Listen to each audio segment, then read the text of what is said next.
কোন শহরের মাইয়া গো লাগে উড়াধুরা, তুমি কোন শহরের মাইয়া গো লাগে উড়াধুরা।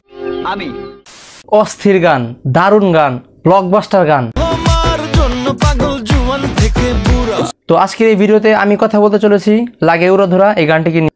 লাগে উড়াধুরা। আমি আছি সারাজ, আবার আমি শান্ত। তো চলুন ভিডিও শুরু করা যাক।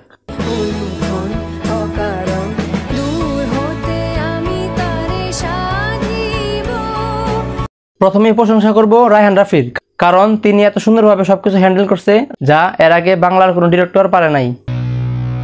ওকে কাট। এরপরেই শাকিব খান, কি দারুণ লুক, দেখো তোমার জন্য পাগল কি দারুণ অ্যাটেনশন। জুয়ান সখী তোমার দেখি। আর এর আগে কোনো গানেই শাকিব খানকে কোনো প্রডিউসার ভালোভাবে নাচাতে পারেনি, কিন্তু এই গানে রায়হান রাফি সেটা করতে পেরেছে। লাগে উড়াধুরা, তুমি কোন শহরের মাইয়া গো। এর আগে নবাব সিনেমার দেব তোকে দেব 16 আনা এই গানটিতে শাকিব খান ভালোভাবে নেচেছিল। আর আজকে লাগে উড়াধুরা এই গানটিতে শাকিব খানের পায়ের কেরামতি দেখা গেল। রাতে স্বপ্নে তোমায় ধরতে যাই জড়াইয়া। আর এই গানে ক্যামেরার যে কত সুন্দর সুন্দর অ্যাঙ্গেল নেওয়া হয়েছে তা বলার বাইরে। তোমার দেখিয়া মাতাল হইয়া রাতের ঘুম গেল ইউরিয়া। এরপরেই মিমি চক্রবর্তী।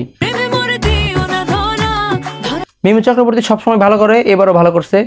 তিনি তার দর্শকদের চাহিদা মেটাতে পারছে। সবশেষে প্রীতম হাসানের কথা না বললেই নয়।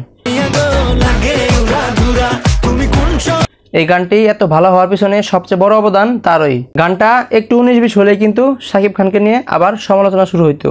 সেক্ষেত্রে প্রীতম হাসান কিন্তু সেই সুযোগটা কাউকে দেয় নাই, তাই তাকে 10-এ 10 দেওয়া উচিত। আগামী কয়েক বছরে চোখ বন্ধ করে এই গানটাই বিয়েবাড়ির সেরা গান, এই গানটাই বিয়েবাড়ির জাতীয় গান, তাতে কোনো সন্দেহ নাই। তো ভিডিওটি এই পর্যন্তই ছিল।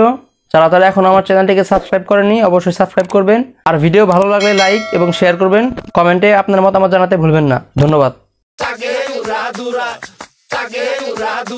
তুমি কোন শহরের মাইয়া গো লাগে উড়াধুরা।